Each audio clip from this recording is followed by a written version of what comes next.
পশ্চিমবঙ্গের ছোট্ট গ্রাম শান্তিপুরে থাকত দুই অবিবাহিত বোন, মেঘলা আর নীলা। তাদের ছোট মাটির বাড়িতে ছিল শুধু তারা আর মা কমলা দেবী। বাবা অনেক আগেই মারা গেছেন। অভাবের সংসার হলেও দুই বোনের পরিশ্রম, বুদ্ধি আর ভালোবাসায় তাদের ছোট্ট পরিবারটা টিকে ছিল।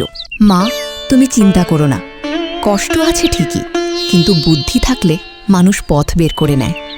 দিদি ঠিক বলছে, গরিব হলেই মানুষ হেরে যায় না।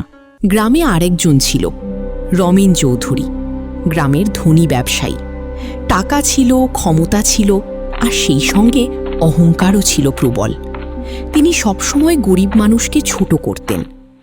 এই গ্রামে টাকার দাম সবচেয়ে বেশি। যার টাকা নেই তার সম্মানও নেই। বাবা, টাকা সবকিছু নয়, মানুষের সম্মানও আছে। তুমি শহরের বই পড়ে এসব শিখেছ, গ্রামের নিয়ম আলাদা। একদিন গ্রামের বাজারে মেঘলা আর নীলা শাকসবজি বিক্রি করছিল। রমেন চৌধুরী সেখানে এসে দাঁড়ালো। এই যে দুই বোন, কতদিন এমন করে চলবে? বিয়ে করবে না? বিয়ে করব, তবে সম্মান বিক্রি করে না। সম্মান? গরিবের আবার সম্মান কি? সম্মান টাকা দিয়ে কেনা যায় না চৌধুরী মশাই। বেশ, তোমাদের বুদ্ধি এত বেশি, দেখি কতটা। পরদিন রমেন ঘোষণা দিলেন, গ্রামে একটা বুদ্ধির পরীক্ষা হবে। যে জিতবে তাকে নগদ টাকা দেওয়া হবে। আসলে তিনি দুই বোনকে অপমান করতে চাইছিলেন। গ্রামের মাঠে সবাই জড়ো হলো। রমেন একটা সোনার রঙের বাক্স দেখালেন। এই বাক্সের ভেতরে কি আছে যে বলতে পারবে সে জিতবে। সবাই আন্দাজ করল, গয়না, টাকা, পাথর। মেঘলা বাক্সটা দেখল, কিন্তু ধরল না। উত্তর দেওয়ার আগে একটা প্রশ্ন করব। করো। বাক্সে যা আছে সেটা আপনার কাছে মূল্যবান? হ্যাঁ। আর অন্য কারো কাছে? না। মেঘলা হেসে বলল, তাহলে ভেতরে আপনার অহংকার আছে। মাটি ফিসফাস শুরু হলো। রমেন রেগে বাক্স খুললেন। ভেতরে একটা আয়না। আমরা ঠিকই বলেছি, আয়নায় মানুষ নিজের মুখ দেখে। আপনি নিজের অহংকারই সবচেয়ে মূল্যবান ভাবেন। সবাই হেসে উঠল।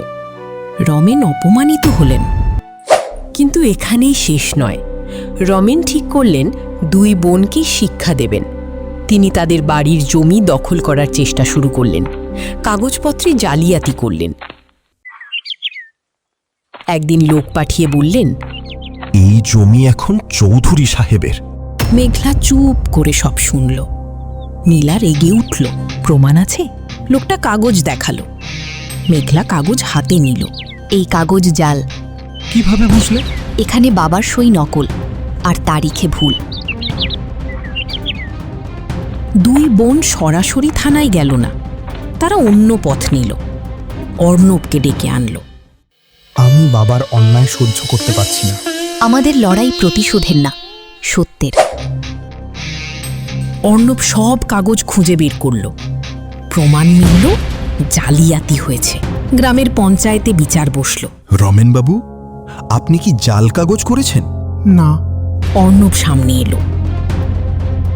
তুই? অন্যায়কে সমর্থন করা ছেলে হওয়া নয়। মেঘলা কাগজ দেখালো। নীলা সইয়ের পার্থক্য দেখালো। পঞ্চায়েত সিদ্ধান্ত দিল, জমি কমলা দেবীর, রমেন চৌধুরী দোষী। রমেনের মাথা নিচু। গ্রামে প্রথমবার তার ক্ষমতা হারালো। কিছুদিন পরে তিনি অসুস্থ হয়ে পড়লেন। সবাই দূরে সরে গেল। শুধু দুই বোন গেল দেখতে। তোমরা এলে? শত্রু দেখতে না, মানুষ দেখতে। আমি হেরে গেলাম। না, অহংকার হারলে মানুষ জেতে। দুই বোন দেখিয়ে দিল, গরিব ঘরে জন্ম নিলে মানুষ ছোট হয় না। বুদ্ধি, সততা আর সাহস মানুষকে বড় করে।